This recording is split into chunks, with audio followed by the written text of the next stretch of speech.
Back in the day, my specialty was bending spoon. I can stop Zoltar!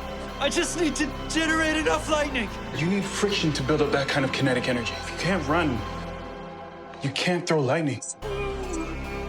Sounds like Barry is generating lightning. How is that possible? If he's vibrating his cells on a microscopic level, that might be enough movement to build up an electrical charge.